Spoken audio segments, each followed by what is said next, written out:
కానీ చాలా చిన్నవాడిని. సో, నేను తప్పు మాట్లాడితే క్షమించండి చెప్పాలి. ఈ సెన్సిటివ్ టాపిక్‌ని ఇంకెలా నేను క్లారిటీగా చాలా లైక్ ఎక్కడ దీన్ని డిస్టర్బ్ చేయకుండా ఎలా ఎక్స్‌ప్లెయిన్ చేయాలని కూడా నేను చాలా ప్రయత్నిస్తున్నాను. సో, నన్ను క్షమించండి. ఎక్కడైనా తప్పులు చెప్పిన నన్ను క్షమించండి.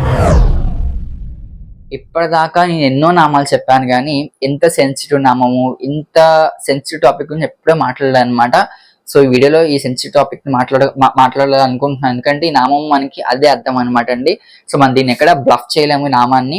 లైక్ మనకి శంకర భగవత్పాదులు అలాగే మనకి వైష్ణవ్ వాగ్దేవతలు దీన్ని ఎలా అందించారో, అలా మన గురువులు చాగంటి కోటేశ్వరరావు గారు వాళ్ళు ఎలా మనకి ఈ పుస్తకాలు రచించారో, అదే విధంగా నేను వీటిని ఎక్స్‌ప్లెయిన్ చేస్తున్నానన్నమాట. ఇందులో నా సొంత పెత్తనం ఏం లేదు. అలాగే నా సొంతంగా నేనేం చెప్పట్లేదు అనమాట అండి. సో, నేను వినిది అలాగే నేను చదివిన పుస్తకాల నుంచి వాళ్ళని దీని ఒక నామాన్ని అర్థం మీకు ఎక్స్‌ప్లెయిన్ చేస్తున్నాను అనమాట. సో, చాలా సెన్సిటివ్ టాపిక్‌ని సెన్సిటివ్ గానే డీల్ చేద్దాం అనుకుంటున్నాను. సో, ఇది ఒక 34 నామం లలిత సహస్రనామంలో. దీని నామానికి అర్థం ఏంటో క్లారిటీగా వీడియోలో మాట్లాడుకుందాం. ముందు నామం చూద్దామండి. నాభ్యాలవాల రోమాలి లతా ఫలకుచద్వయ్యై నమః. ఇది 16 అక్షరాలతో కూడిన నామం అన్నమాట. ఇక్కడ దీన్ని బ్రేక్ చేయకూడదు. కంప్లీట్ గా చదవడానికి ట్రై చేయాలన్నమాట.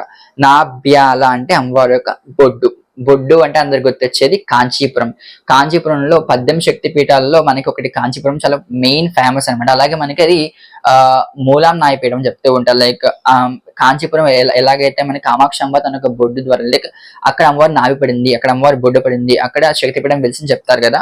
సో, అందుకే జనరల్ గా గర్భంలో శిశువు కూడా పోషణ తన బొడ్డు ద్వారానే, తల్లి యొక్క బొడ్డు ద్వారానే పొందుతూ ఉంటారు. అదే విధంగా మన కామాక్షంబ తన కాంచీపురంలో ఉంటూ మనందరినీ కూడా పోషణ చేస్తుంది అనమాట. ఇక్కడ ఈ వీడియోలో ఏం మాట్లాడుతున్నామంటే నాభ్యాలవాల రోమాలి అంటే అమ్మవారి బొడ్డు నుంచి పై వరకు, ఇక్కడ నుంచి మనం పై వరకు మనం మాట్లాడుకోబోతున్నాం అనమాట. లైక్ నాభ్యాలవాల రోమాలి అంటే నాభ్యాల అంటే మనకి తీగ లైక్ పాదు అని అర్థం అనమాట.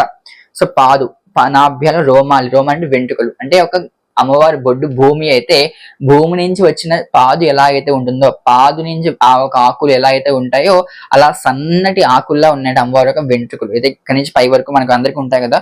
సో, అదే విధంగా ఆ వెంట్రుకలు ఉన్నాయన్నమాట. ఆ వెంట్రుకలు కూడా చాలా సన్నగా తిన్నుగా. నాభ్యాల వాళ్ళ రోమాలి లతా ఫల కుచద్వయ్యే నమః. ఆ రోమాలకి లైక్ ఆ ఒక తీగకి 2 పళ్ళు, ఏదైతే మనకి ద్రాక్ష దగ్గర ద్రాక్ష పళ్ళు ఎలా ఉంటాయో అదే విధంగా ఆ ద్రాక్ష తీగలాగా ఆ ఒక తీగలా ఉండేదానికి 2 పళ్ళు అనమాట. ఆ 2 పళ్ళు ఏంటి అంటే అమ్మవారి యొక్క కుచములు అంటే అమ్మవారి యొక్క స్తన్యములు అని చెప్తున్నారు అనమాట. ఇలా ఎందుకు చెప్పారు, అసలు ఇలా చెప్పాల్సిన అవసరం ఏంటి అంటే దీని వెనకాల అర్థం ఏంటంటే అమ్మవారు మనని ఎలాగైనా పోషించగలదు అనమాట. గర్భంలో ఉన్న శిశువు ఎలాగైతే మనకి తల్లి యొక్క నాభి ద్వారా పోషణ పొందుతూ ఉంటాడో, బయటకు వచ్చి తల్లి యొక్క పాల ద్వారా అలాగే పోషణ పొందుతూ ఉంటాడు. అమ్మవారు కూడా అదే విధంగా మనకి తన ఒక నాభి నుంచి మనం పోషణ చేయగలదు, అలాగే తన ఒక స్తన్యం నుంచి మనం పోషణ చేయగలదు అనమాట. స్తన్యం నుంచి మనం ఎలా పోషణ చేయగలదు అందరికీ తెలిసిన విషయమే కదా. అమ్మవారు ఒక స్తన్యం ఒక చంద్రుడు, ఇంకొక స్తన్యం సూర్యుడు అనమాట. సో, అదే విధంగా మనకి సూర్యుడి నుంచి వచ్చే పోషకులు ఏవైతే ఉన్నాయో మనకి పంటలు పండడానికి ఉపయోగపడుతున్నాయో అవన్నీ కూడా మనకి అమ్మవారు తన యొక్క కుడి స్తన్యం అనేది సూర్యుడు అనే స్తన్యం నుంచి మనకి ఇస్తుంది. అలాగే మన ఆరోగ్యం సంబంధించిన మెడిసిన్స్ అన్ని కూడా మనకి చంద్రుడు అనే స్తన్యం నుంచి మనకి వస్తాయన్నమాట. అలాగే అమ్మవారికి 2 స్తన్యములు సూర్యుడు చంద్రుడు. సో, ఇదే విధంగా ఈ నామాలు ఎక్స్ప్లెయిన్ చేస్తున్నామన్నమాట. అండ్ ఆల్సో ఇక్కడ బొడ్డు అనేది మనకి మణిపూర చక్రాన్ని సూచిస్తుంది అనమాట. మణిపూర చక్రం అంటే లైక్ అమ్మవారి యొక్క సచక్రాలు మనకు తెలిసిందే కదా, మన బొడ్డులో ఉంటూ ఉంటాయి. సో, మణిపూర చక్రంలో మనకి బొడ్డు ఉంటుంది. లైక్ మనం సంధ్యాహనం చేసే సందర్భంలో కూడా చాలా మంది అంగిన్యాసాలు చేస్తూ ఉంటారు కదా. ఇక్కడ మనకి నాభి కూడా పట్టుకుంటూ ఉంటారు అనమాట. అంటే మనకి మెయిన్ మన ఒక ఎనర్జీ అనేది కూడా ఇక్కడ నాభి నుంచి ఇలా మొత్తం పై వరకు మన సహస్రారం వరకు కూడా ఒక ఎనర్జీ అనేది కూడా ఫ్లో అవుతూ ఉంటుంది. కింద నుంచి ఇలా ఎనర్జీ పైకి ఫ్లో అవుతుంది. పైకి ఫ్లో అయ్యి ఇక్కడ ఉండే బిందువులో మనకి ఇక్కడ పైన సహస్రాలలో మనకి అమ్మవారు కొలువై ఉంటుంది అనమాట. అంటే మనం ఎప్పుడైనా ధ్యానం చేయగలిగితే ఇక్కడ నుంచి మనం మొత్తం పై వరకు కూడా మన బాడీలో ఉన్న ఎనర్జీ వేవ్స్ అన్ని కూడా పైకి వెళ్తూ ఉంటాయి అన్నమాట. అదే విధంగా ఇక్కడ మనకి బొడ్డు అంటే మనకి మణిపూర చక్రం సూచిస్తుంది. అలాగే స్తన్యములు ఏదైతే ఉన్నాయో అమ్మవారి నాభి ఇక్కడ మనకి నాభి కదా. సో, ఈ నాభి నుంచి పై వరకు చూసుకుంటే మనకి అనాహయ చక్రం చూస్తుంది అనమాట. అనాహయ చక్రం ఏంటి అంటే మనకి కాన్సన్ట్రేషన్ కి చాలా ఉపయోగపడుతూ ఉంటుంది. మణిపూర చక్రము అనాహయ చక్రం అన్ని కూడా మనకి మెడిటేషన్ చేసే వాళ్ళకి కాన్సన్ట్రేషన్ గా ఉండాల్సిన వాళ్ళకి ఈ 2 చక్రాలు కూడా సాధన చేయడం వల్ల వీటి వల్ల మనకి ఎంతో లైక్ మనకి చాలా రిఫ్లెక్షన్ మన మైండ్ కూడా చాలా పీస్ఫుల్ గా ఉంటుంది అనమాట. ఈ చక్రాలు కనుక మనం ధ్యానం చేయగలిగితే. ఆ తర్వాత మనకి 2 స్తన్యములు ఏవైతే ఉన్నావో వాటి మనం ఇడా పింగళ నాడులతో సూచిస్తాం అనమాట. సో, ఈ విధంగా ఒక ట్రయాంగిల్ కింద ఫామ్ అవుతుంది మనకి. ఈ మొత్తం చూసుకుంటే ఇక్కడ నుంచి ఇక్కడ వరకు ఇలా ఒక ట్రయాంగిల్ కింద ఫామ్ అవుతుంది అనమాట. ఈ ట్రయాంగిల్ మన ఇది నామం చదువుతున్నప్పుడు మనకి ఆ ఒక ఇమేజ్ మన బ్రెయిన్ లో కలగాలన్నమాట. అమ్మవారి యొక్క స్తన్యములు, ఆ స్తన్యముల నుంచి మనకి వచ్చే ఆ ఒక ఎనర్జీ, పాజిటివ్ వైబ్ మనం ఎలా పొందుతూ ఉంటామో, ఇలా కళ్ళు మూసుకుంటే మనకు ఆ ట్రయాంగిల్ కనిపించాలన్నమాట అండి. సో అంత గొప్ప నామం మనకి లలిత సహస్రనామం అనే నామము.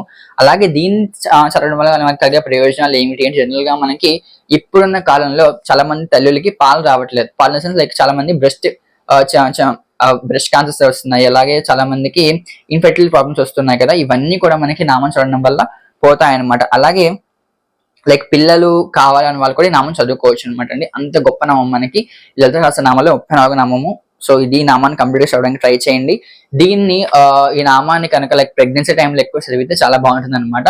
ప్రెగ్నెన్సీ టైంలో ఒక 9 months డైలీ వచ్చిన నామాన్ని ఒక 21 times ఆర్ 11 times చదివినా కూడా చాలా మంచిది. నేను చెప్పట్లేదు, చాగంటి కోటేశ్వర గారి పుస్తకంలో చూసి చెప్తున్నాను. అలాగే నేను రీసెర్చ్ చేసిన కొన్ని వెబ్సైట్స్ లైక్ ఈ యొక్క స్తోత్రం గురించి రీసెర్చ్ చేసిన కొన్ని సిరీస్ లో ఇది తెలిసింది అనమాట. సో అదే మీకు ఇక్కడ ఆశ్చర్యంగా చెప్తున్నాను. ఇక్కడ నాకు తెలిసింది ఏమీ లేదు, నేను మీ అందరికన్నా చాలా చిన్నవాడిని. సో నేను తప్పు మాట్లాడి క్షమించండి. సో ఇదైతే మనకి బ్రెస్ట్ క్యాన్సర్స్ కి ఉపయోగపడుతుంది. అలాగే మిల్క్ ప్రొడ్యూస్ అవ్వాలి, అలాగే లైక్ మదర్స్ కి చాలా మందికి పాలు రావు కదా, వాళ్ళకి పాలు ప్రొడ్యూస్ అవ్వాలి అన్న వాళ్ళకి కూడా ఈ నామం చాలా ఉపయోగపడుతుంది అనమాట. సో దీన్ని ధ్యానం చేయడానికి ట్రై చేయండి. సో దీన్ని అంతకన్నా డెప్త్గా ఈ నామాన్ని గురించి నేను చెప్పలేను. సో చెప్పే అంత అర్హత కానీ లైక్ ఆ స్థాయి కానీ నాకు లేదు. సో మీరు అర్థం చేసుకోండి, అంత గొప్ప నామం అనమాట లలిత సహస్రనామం నామం. నెక్స్ట్ నామం ఇంకేముంటుందో ఎలా చెప్తానో నాకు తెలియదు. సో ఈ ప్రతి నామం కూడా నాకు ఒక దాన్ని ఏమంటారు, నాకు ఒక టాస్క్ లా అనిపిస్తుంది అనమాట. దీన్ని ఎలా చెప్పాలి, సెన్సిటివ్ టాపిక్ ఇంకెలా నేను క్లారిటీగా చాలా లైక్ ఎక్కడ దీన్ని డిస్టర్బ్ చేయకుండా ఎలా ఎక్స్ప్లెయిన్ చేయాలని కూడా నేను చాలా ప్రయత్నిస్తున్నాను. సో నన్ను క్షమించండి, ఎక్కడైనా తప్పులు చెప్పండి, నన్ను క్షమించండి. శ్రీమాత్రే నమః. Thank you for watching entire video. Next like చేయండి, షేర్ చేయండి, సబ్స్క్రైబ్ చేయడం మాత్రం మర్చిపోకండి మన ఛానల్ని. జై శ్రీరామ్. శ్రీమాత్రే నమః.